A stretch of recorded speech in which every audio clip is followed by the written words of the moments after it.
Welcome, everybody, to Life Struggles. I am Christy Collier, and normally my co host, Melinda Weigel, is with me, but unfortunately, three of her children in school are now home because the schools have COVID going through them. And also, she's been sick. Melinda's been sick. Her kids have been sick, but they do not have COVID. So that's a good thing. But she's very overwhelmed, and I'm going to be doing this by myself. So you're going to have to bear with me because I'm not going to have somebody to share different parts with me. So I had to make a lot of notes, even though I watched that movie 4 times. So let's get started.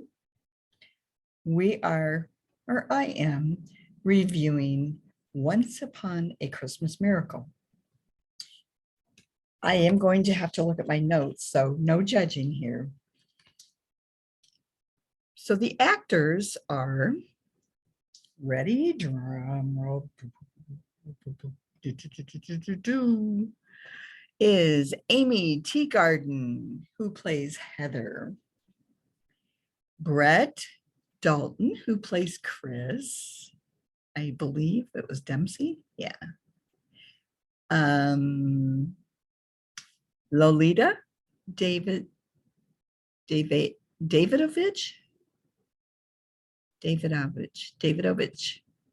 It doesn't matter.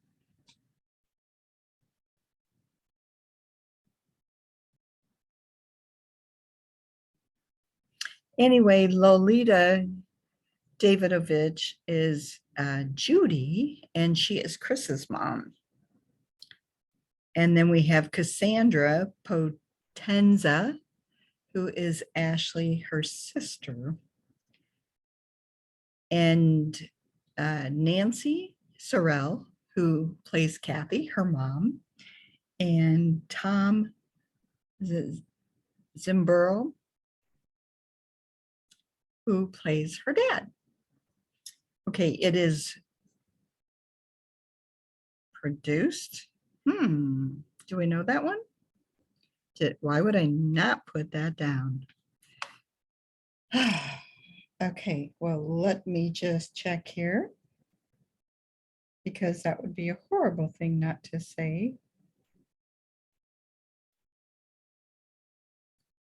It's such a good movie. Right now I'm under the reviews.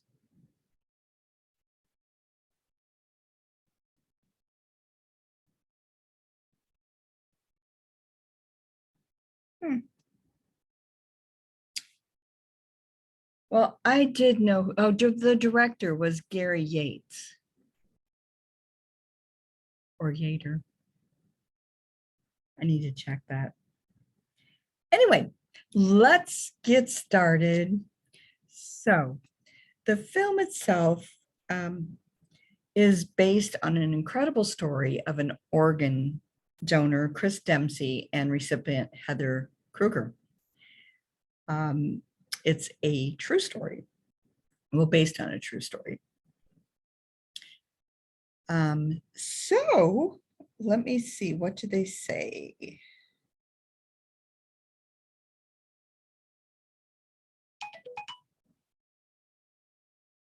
And you didn't need to hear that. That's not supposed to be on.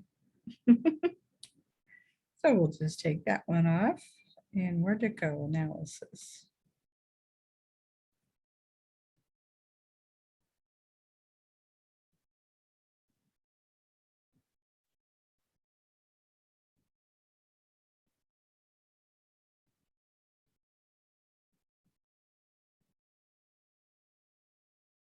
Okay.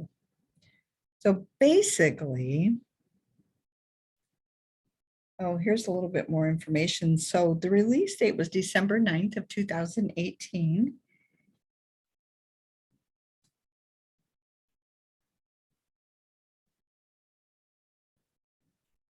It's also a Hallmark movie, which is going to, I believe, be seen on TV December 19th at 7 p.m. on the Hallmark station.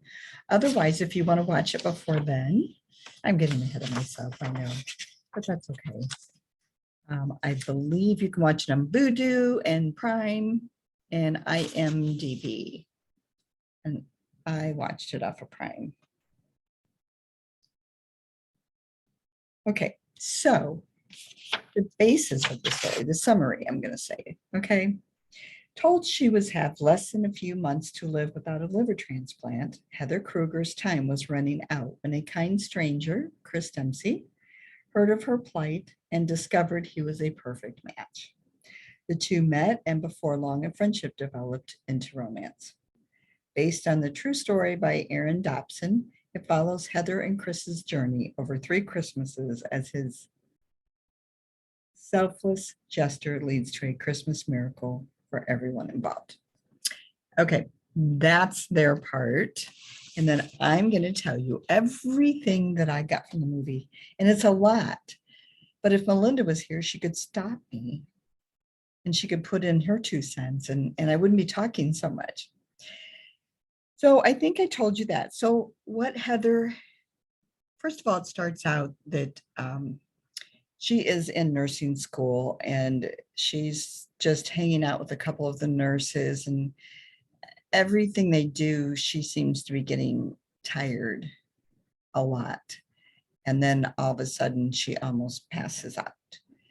And so her mother goes and picks her up, and her mother makes her promise, because I guess she had been complaining to her mother, which they don't show yet, of being tired a lot lately. So her mom makes her promise that they will go to the doctor the next day. So they go to the doctor, they run some tests, and they have to wait for the results. I think it was about 3 days later, the results came in, and she had a disorder called AIH. That is an immune system disorder, and the cause is unknown.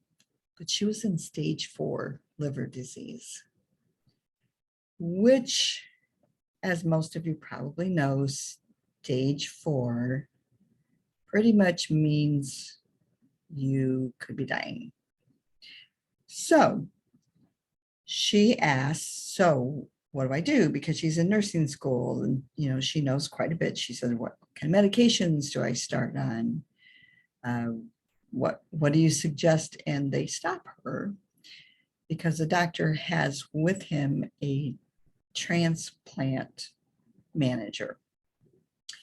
So as they're talking about a transplant, the transplant manager said that, like, she was so far into stage 4, her liver was failing, that she needed this very quickly. And they felt the best thing to do, if they put her on just a donor, a liver donor, she wouldn't make it. So they needed to find a live liver donor, which I'd never heard of before. And I was like, how the heck does somebody live give their liver away? But as it turns out, and she explains this, that she only needs half of a liver. And they really don't go into the details of the surgery itself, but she, you know, obviously has to find somebody that's a perfect match for her. That is, but first of all, they have to be willing to give up half their liver. And then, you know, the blood types have to be the same and all this kind of stuff. Okay, so she and her whole family start trying to find out, because first of all, insurance isn't going to cover all this. She's got to quit nursing school. But more than anything, she wants to live. And so they all get on this on social media, and they make posters and everything looking for a donor.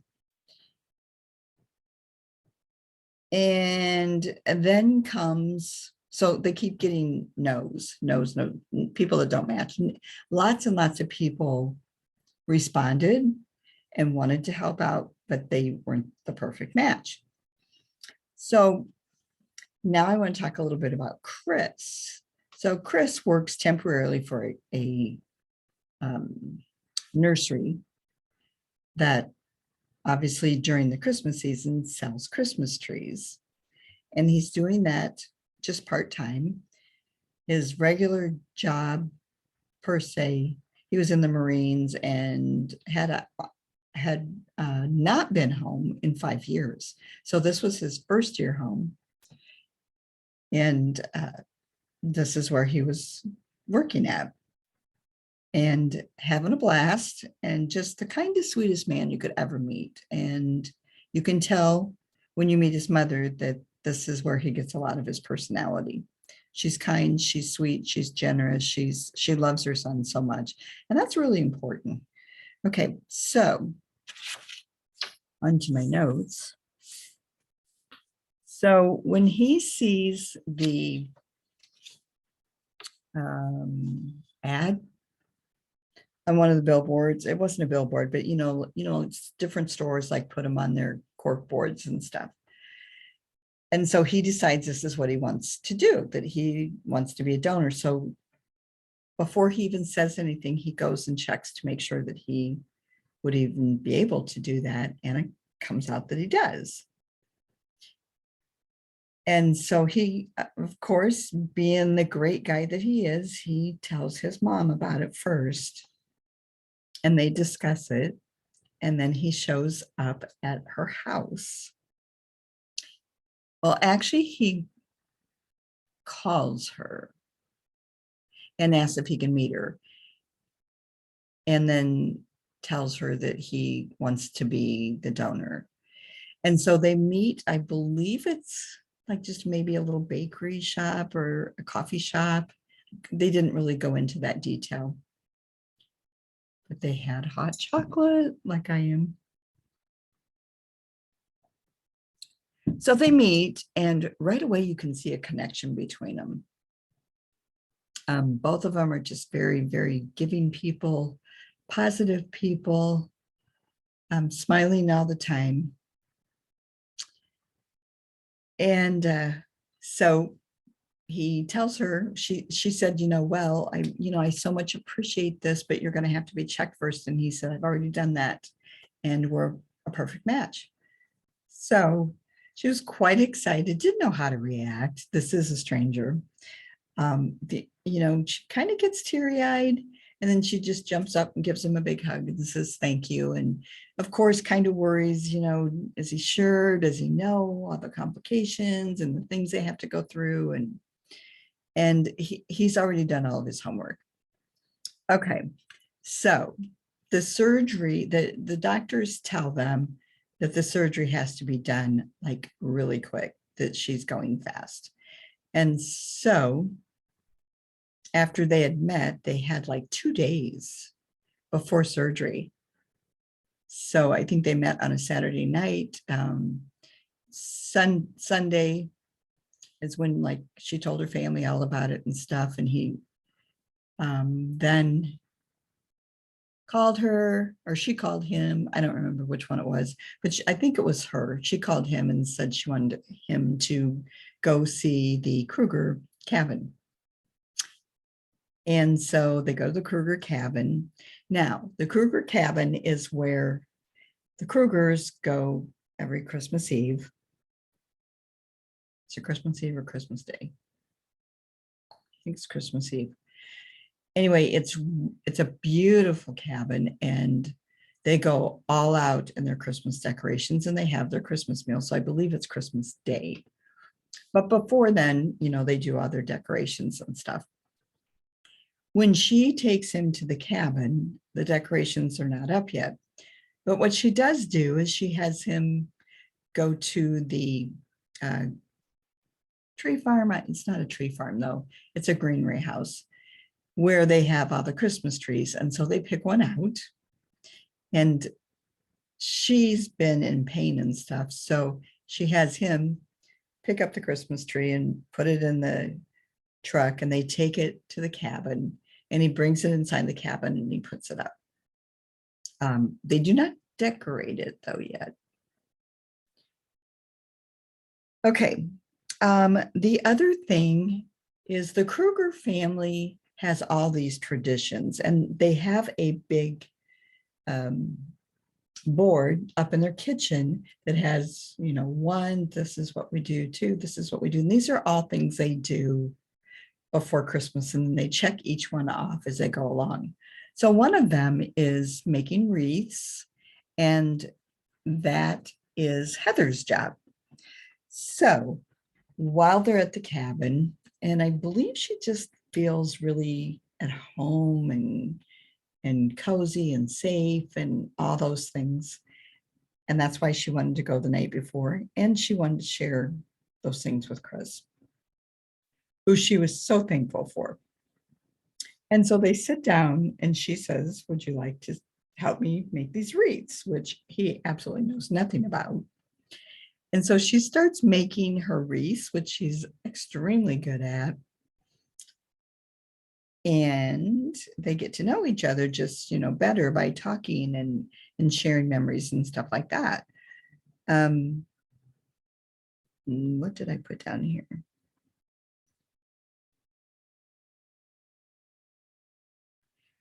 One of the things that came out my mind, and I don't know if I wrote it down or not somewhere. Oh, so as she's making these wreaths, she's got some that have white on it and some that have red berries.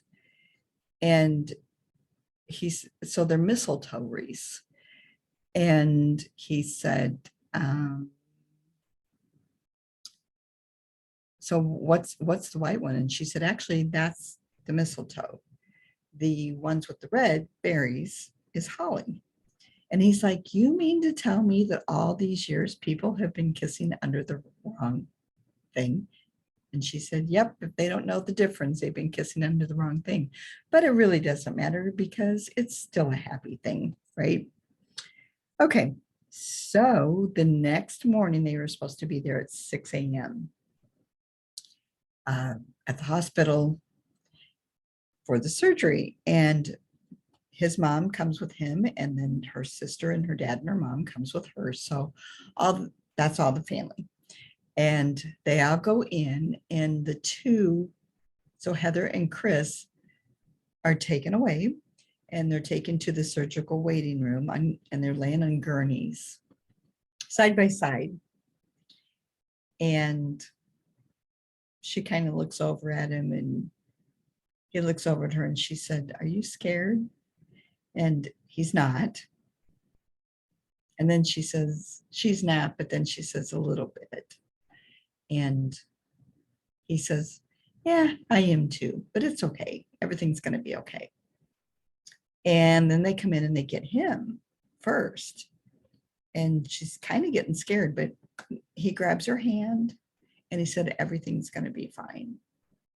And they take him away. And she did say, why are you taking him? And I don't remember exactly their answer, but I think they said that's just the order that they have to do it. So we don't see the surgery itself, thank goodness. Then the next thing we see is her waking up in her room, and her sister and her mom and her dad are all sitting back, and they're reading books and on their phones, on their iPads, and they got blankets around them, and their legs are over each other, and they're all comfortable. She just has a little smile on her face, and she goes back to sleep. This is a very exhausting surgery. So for several days, they would be going in and out of sleeping. Now they had to be there a total of, I believe it was 7 to 10 days. I'm probably getting ahead of myself because I know the movie. Yeah, so surgery is successful, and they have 7 to 10 days in the hospital. Heather speaks to Chris. Oh, she sneaks to Chris's room. So that's what's cute. So She wakes up again and she sees her family gone. And then she sees like these Christmas cookies in a box sitting on one of the tables. And of course, there's Christmas decorations all over her room. And she just gets out of her bed and decides she needs to go see Chris. So this was like the day 3, which she shouldn't have even been up yet, walking around. But she was fine. And she got up and she took these Christmas cookies with her, which there was a note on them that said these are, because I guess they're special foods that they can't eat for quite a while their liver is regenerating. So I didn't know that either, that you could actually have a half a liver and then the rest of it would eventually grow back. So they just took the part out that was damaged on her. No, they took her liver out and gave her half of his. That's what they did. Okay. So anyway, she decides she's going to go visit Chris and see how he is. And so she starts to walk out of the room and this new nurse walks in and says, "Oh, are you supposed to be up?" And she said, "Oh yeah, the doctors want me to get up as soon as possible and get some strength back." And she just keeps on walking. This new nurse is like looking through her charts and she continues on to Chris's room. Well, he's doing a little bit better than her because, you know, he didn't have a liver disease. He just had part of his liver removed. So he's sitting up and doing his thing and whatever. He's such a happy man. You guys are going to love him. And he's excited to see her, but she's whispering. So it's kind of funny. So he's whispering back. She said, "I brought you some cookies." And he's like, "Oh, yes." But she says, "But they're not for you. They're for you to give to the nurses." Darn. And so they visit for a little bit. And then pretty soon you hear the nurse down the hall calling her name out. She was caught. So she went back to her room. And then the next scene, you see them. They're still in the hospital, but there must be some kind of room. And I don't think it's not a public waiting room. So it's probably just a room that you can be on, like a community room on your floor. And so they watch a Christmas movie together. And in that Christmas movie, there's one particular scene that she says, "Oh, look, you can tell they're so in love, and yet it's complicated." And he's just like watching her. And then she looks over at him, and it's kind of an uncomfortable moment because you can see as this movie goes along that they get along so well and they have like all the same likes and they have the, you know, just really matching personalities too. But there's a reason why they haven't gotten together. Okay. So they watch this movie still at the hospital, and then Chris is released 3 days. Now, this is after the movie, 3 days before Heather, and she doesn't hear from him. So she didn't know that he was going home, and he's never called her. And she gets home, and he still hasn't called her. And she's really wanting to see him, and he's really wanting to see her. But both of them are having the same thoughts. She voices her thought to her sister by saying that she's afraid that he will feel obligated to talk to her or see her. And in the meantime, he's talking to his boss, and his boss has said, "Have you seen Heather yet?" And he's saying no. And when asked why, also says, "Well, I don't want her to feel like she has to see me just because I helped her out." So they're kind of on the same page there. But her sister talked to her and convinced her to call him. So she finally calls him and asks him if he would take a walk with her, which they're supposed to start doing, is walking around and getting their strength back, right? So they're both still a little bit awkward, with each other. And as they walk, they have just a general conversation and going back, about going back to nursing school. And then she tells him that's probably not going to happen for a while. When he asked her why, because he knew that she really wanted to be a nurse and was getting towards the end of her nursing school, she said, well, we have all these medical bills. Plus, she lost her scholarship because she had to drop out. And once you drop out, you lose your scholarship.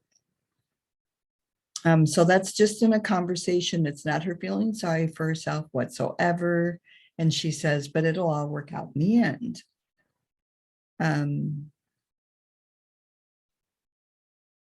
Okay. So the next day, Chris visits the Krueger home. And at first, the family thought that he was there to see Heather, but he said, no, I want this to be a surprise for Heather. So I made sure that I came when I knew she wasn't here. So Chris tells them that he knows about her not being able to go back to nursing school and having a lot of medical bills. And he has decided he wants to put on a charity event to raise the money to cover the cost of the medical bills and for her to go to nursing school, which absolutely floors the Krueger family, but loves the idea.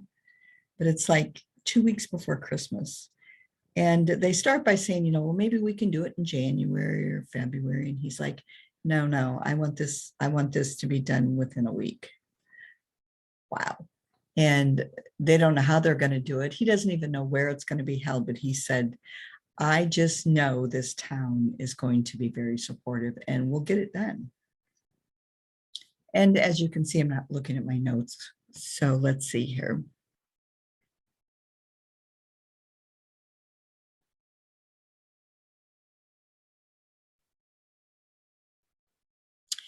Okay, so in the meantime, while he's planning this, there's a scene where Heather and her sister then are talking. Again, they're very close. And again, they're talking about how Heather feels about Chris. And she tells him, that Chris makes her feel happy and strong and daring and safe and all these wonderful things. But she doesn't want him to feel like he has to be part of her life just because he gave her part of his liver. And doesn't want him to feel awkward. It's funny because here's Chris having a talk with his manager again, but they're talking about the fundraiser. And so he says, have you called her yet? And he's like, no, I just don't want her to feel like she has to. So here they are, they're both feeling the same things. But they're both also not wanting to make the other person feel obligated and awkward. But Heather's sister comes through again and she talks her into calling him. So she invites him to go to the Christmas corner with her the next day. And that's oh my goodness, expect a spectacular Christmas store. Don't judge me. I don't have my co-host here to correct me and to help me out here. So, all right. Did I mention her sister's name? I think, I don't know that I did, but I think it's Ashley. Okay, let's see. So they go to the Christmas store, Christmas corner. And It's just absolutely gorgeous. There's nothing in the room that isn't Christmassy. And it's got all these trees everywhere with all these beautiful ornaments. And then there's gifts all over and stuff. And as they're walking around looking at stuff, Heather challenges Chris to pick out his favorite ornament, if he finds it, that makes his heart feel good. And so he walks around, he looks, and he sees this angel hanging. It's a wooden angel. And he takes it off and he says, here, I found my perfect ornament. And so she asks him, well, why is that your perfect ornament? And he tells her how when he was a little boy, he had an ornament just like that. And he loved that ornament, and they put it up year after year. And then all of a sudden, one year it was missing, it was gone, and they never saw it again. And so she took it from him and she said, I'm insisting on buying this for you then. This is your new angel. So as she's purchasing it for him, he gets a phone call from this charity place that he applied for before he knew he was going to give her his liver, and he met her. And it was to go abroad and just help with a lot of different, what do I call them, projects, like building houses for people that are homeless and helping with clothing, gathering clothing and food and all that kind of stuff. That's the kind of person he is, always giving. So he applied for that position and had been waiting. And Heather had asked him a couple, I think it was maybe when they were taking a walk through the Christmas store, or yeah. She said, have you heard from them yet? And he had said, no, but I'm sure I will any day. Okay. Right when she's purchasing this, he gets the phone call. Well, now, not only can you tell that he's fallen in love with her, he's given her half his liver, and they've gotten to know each other really well. And you can tell he's kind of sad that he gets this phone call, because that means he would be living abroad. And he doesn't tell her about it right away. Okay.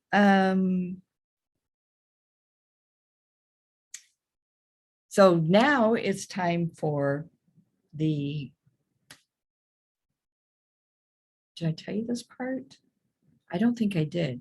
So in the meantime, and I think it was right before her and Chris went to the store, to that Christmas store, Ashley tells Heather about new plans for their Christmas dinner.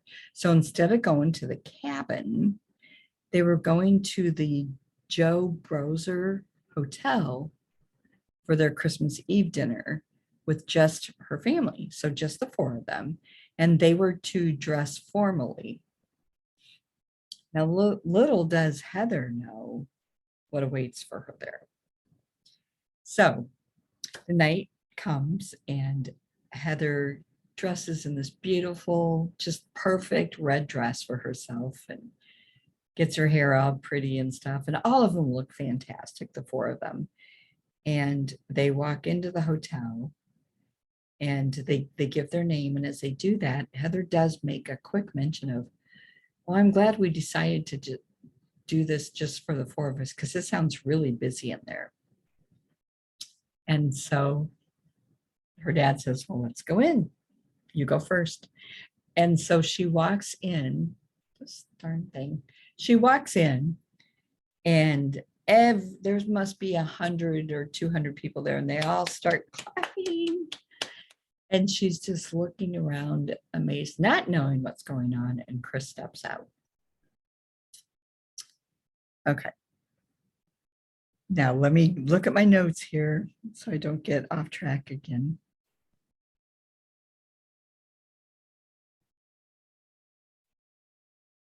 Okay, so they're there. He goes up to her and gives her a hug and grabs her hands, and she's looking at him and she said, well, what's going on? And he said, I decided to put on a charity event to raise some money to help pay your medical bills and get you back in nursing school. And again, he's just such a kind man and so generous. And I think she's in awe of just the personality. Like there could be nobody this nice, nobody this giving, nobody this caring. And she's completely comfortable and always grateful. And she says, I just don't know what to say. You just keep giving and giving. And he said, you don't have to say anything. Okay, well, so then Chris gets up on the stage, and that's to thank everybody for coming. And I believe he shows them where like all the auction gifts are and stuff and what they're going to be doing. And then he asks Heather to come up on the stage. And Heather gets up there and just says the most beautiful thing, but mostly she just like thanks everyone. She's very emotional, very emotional. And she tells them that the best thing about Christmas is the love and generosity and support that everybody gives to each other, and especially to her this year. And then the dance begins. And Heather becomes emotional while she's dancing with him. And I'm not going to go into every bit of it because you got to watch it. But she's dancing with him. And he tells her about the phone call. And you can see the change in her face. And then she says, I have to have a moment. And so she runs away from him. She goes out to the balcony. And she's got a little bit of tears in her eyes. I'm sure it's not because it's because she obviously is fallen in love with him and she wants him around, but she also is not the kind of person that's going to hold him back from his dreams.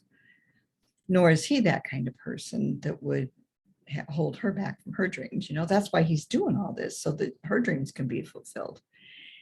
And he can't figure out what's wrong, so he runs after her and he talks to her. He finds her and he talks to her. And she tells him that she doesn't want to hold him back from anything. And he doesn't really say anything to her. You know, he doesn't give her a reason. He doesn't give her any kind of indication that he wouldn't take it. He just listens to her. And I'm not quite sure, like, I think it just goes into the next scene then. But there is something in that dance that I want you guys to make sure you're watching it closely, because in that dance, and it's just briefly, you will see the real Heather and the real Chris from this true story actually dancing. And I want you, when you guys watch this or listen to it, either because it's going to be on Spotify and Apple Podcast and all the things, all the platforms that you can watch, Google Podcasts, but it's also going to be on YouTube. And on YouTube, where I'm talking, I'd like you to put a comment on what they look like. Okay, but anyway, so getting back to, let's see what happens here. Oh, now the next day after the dance, or maybe it's even still that night, she's in her room, she's sad, and her mom goes in to talk to her. And she tells her mom about him possibly taking this job. She doesn't know if he's taken it or not, but how she really doesn't know what to do, because he didn't say, you know, well, you could go with me, or none of that. And she said, I don't even think he knows how I feel. And so her mom says to her, the best gift that you can give Chris is your love. That is the greatest gift that you can give him for everything that he's done for you. Because Heather kept bringing up, he's done so much for me, and I feel like I haven't done anything for him. And it's just a nice motherly talk and daughter talk. And mom just says the best thing. You need to give him your love. And so, again, the third time now, she makes the move. None of these times Chris does the moving first. So she texts him on Christmas Day. So remember, Christmas Day is when they go to the cabin. Sorry about that. They go to the cabin, and that's when they celebrate their Christmas. But he has never seen that cabin all decorated up. Only saw it undecorated, but potential. And then that's where they made those wreaths. The holiday wreaths that have the flocks of white mistletoe and then the red berries. So it's supposed to be mistletoes, right? Okay, so Heather texts him on Christmas Day while he and his mom are having their own little Christmas and just smiling and laughing and talking. And I believe he was even talking about his job. And then, Heather's name does come up, but, he just says he's just happy that she gets to go, her medical bills paid and gets to go back to nursing school. And his phone goes off. And his mom hears it. It's laying right on the counter there. And she says, aren't you going to answer it? And he said, nah, it's Christmas. They can wait. And then she said, I think you should check to see who's wishing you Merry Christmas. I kind of get the feeling when I'm seeing that she might know something, that either the two moms have talked or maybe she just has a mother feeling. So he goes and he looks and he went, oh, and he turns around and says, well, it's Heather. And I know it's Christmas Day, but she wants me to meet her at the cabin. And he said, but I don't want to leave you alone. And she says, oh, get out of here, get out of here. And then she looks at him and she gives him a kiss on the cheek. And I just love this family, love that these people have. She says to him, you can never leave me. You'll always be with me. And that's just so touching to me. I hope you guys tell your children that. Whew. I almost started crying there. Okay. So he gets to the cabin and I think she tells him she wants him to see it decorated. Anyway, so he gets there and comes in and she shows him all the decorations and stuff. And then she says, so my family's going to be here pretty soon for Christmas dinner. So I just wanted to talk to you before they got here. And then she tells him how caring, how loving, how generous, how safe he makes her feel, how he dares her to dream, and how much she has found out that she loves him. He laughs and he smiles. And then she said, you're my angel. And he responds that his dreams are with her, which pretty much sums up that he's probably not going to take that job away. Okay, so 1 year later, you guys can't see me very good, can you? And you can't see my shirt. You got to see my Christmas shirt. It's so pretty. I know black's not the color, but it's a beautiful Christmas tree with sparkling lights on it. And I think I have some sparkles on my sleeves. So I still am Christmassy. Okay, 1 year later, of course it's snowing and it's around Christmas time. And he pulls up in this beautiful white carriage. Beautiful. And he's all decked out in a tuxedo.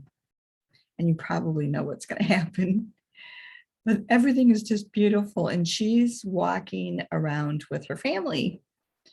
And she sees him pull up. Well, she sees the carriage pull up and then him get out. And he's walking towards her and she's walking towards him. And so obviously they've had a year together and a happy year. And then he gets down on his knees and he proposes. Okay.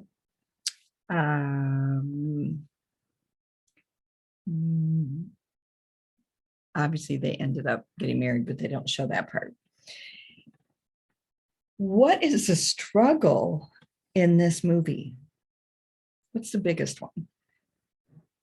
So I had to think about this because there were several, but obviously the biggest struggle is that she has liver cancer in stage 4 and could possibly be dying and has to have a transplant ASAP.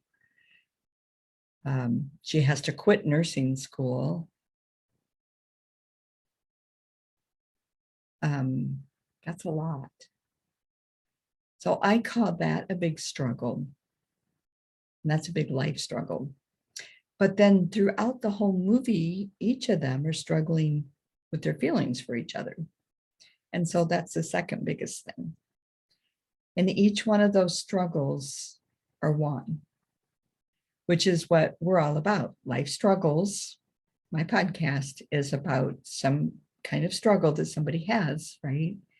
And how they have won that struggle. So thank you, everybody, for listening to me and putting up with all the things. Please watch this on YouTube and give it some views. Watch the movie if you can. So I'll repeat it again. So it's on Vudu, it's on Prime, it's on IMDb, but it's also going to be free on Hallmark channel, movie channel, on December 19th at 7 p.m. I don't know if that's Central Time or not. I'm Central Time. And probably since I Googled it, it would go towards my time. So you'll have to look it up for your own time, but look it up and find out what time it's on your Hallmark movie channel. Or you can go in before then if you want to watch it. If I've excited you enough about this fantastic Christmas movie, go and watch it there. But make sure that you go to YouTube and you give me some likes and maybe some comments. And the biggest thing I want you to do, I've got a challenge for you. Okay. So after watching the movie, which I want you to do really bad because I know you'll love it. It's just a really good feeling movie. Nothing bad happens. I want you to, in the YouTube comments, put where in the movie the real Chris and Heather are seen. And then once you see them, tell me what they look like. If you watch it on Spotify, or if you listen to it on Spotify or Google or any of those, you can also give it a review. And I will have a question up there that you can ask a question about. And also, I want you guys to, on my podcast, please make me a suggestion of a movie that you would like me to review. Now, we're doing these up until December 23rd. The rest this week, I'm going to have to do 2 more movies by myself because Melinda's children are at home and she's homeschooling them. But we'll see if that really goes that way, because I said to her, you know, you really only have to help them with their e-learning during the day. So here's the problem. Her husband is going to be out of town starting tonight and all the way through Monday, or half of next week. I think Wednesday through Wednesday, a whole 7 days. So, and I'm going to try to help her as much as possible. I was going to help her like get the kids to school, but that's not going to happen. I doubt that her oldest daughter will have volleyball practice since the school is closed down. It's a mess, you guys. So can we all please just, if you're not a Christian, that's okay. Send some good vibes to her family, but to everybody's family that's still going through this darn pandemic. You know, we could be shut down here anytime over Thanksgiving. Our numbers rose. It's going to rise again over Christmas. I'm going to make a quick suggestion here. I don't know if I'm able to do that or not, but you know, there's a lot of people not wearing masks. And the only thing I'm going to say about that is I understand why people can't wear those masks all the time. I also understand that it's not protecting them, it's protecting other people, which is a good thing. So if you can do that and you happen to have a cold or a cough, or you're sneezing, that's a good way to stop them from getting it. But to me, it's more important to wash your hands and use the sanitizers, because that's how it's being passed so much. Is, you know, there's nobody mandating these big department stores right now. Whereas at the beginning of the pandemic, you know, when everybody was closing down and stuff, they at least had sanitizer out, but they had a person there to hand you a mask if you didn't have it. And that person was paid to stand there the whole time. Well, now they have nobody. And I just believe this, just my opinion, that if you had somebody at the door as they're leaving, that you had them use a you know, just pump to your hands, that it's going to help so many people. So if you agree with me, tell me about that too. And just spread that around, that you're better off. I mean, I have some with me all the time. And then when you get home, wash with soap and water. And I think it'll keep you a lot safer. Okay, well, thank you for listening. You can follow me on Instagram. You can look up my name, Christy Collier, or you can look up struggle_winner. And I will have lots of information for you on there. You can see my podcast, part of them on there, but you can listen to them, as you know, on Spotify and the other platforms, like I've said before. Melinda's Instagram, I believe, is Mama Weagle. She has said it before. Let me check it real fast and then we will end this.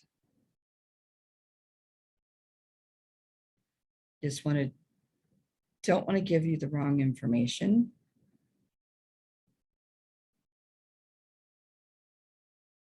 What is that? Okay, so let's look up Weagle. W-E-I. This is how I find her the fastest. W-E-I-G-L-E. And it is Mama Weagle. If you type in Melinda Weagle, I think it'll come up too. But Mama Weagle, W-E-I-G-L-E, is where you can find her. Now, she doesn't get on Instagram very much, but that is my main account. I think I have almost 30,000 followers. If you have any suggestions, you can DM me on there. I do check my DMs every night. And also you can DM me if you have some suggestions on movies and or people to interview in the future, anybody that has a life struggle. Good night. Merry Christmas to you all. And in a couple days, I'll be doing another movie, but I'm not going to reveal that yet. Thank you so much, everybody, for putting up with me. I really appreciate it. I love you guys. And please make sure you watch that movie. Otherwise, everything I've talked about is in vain.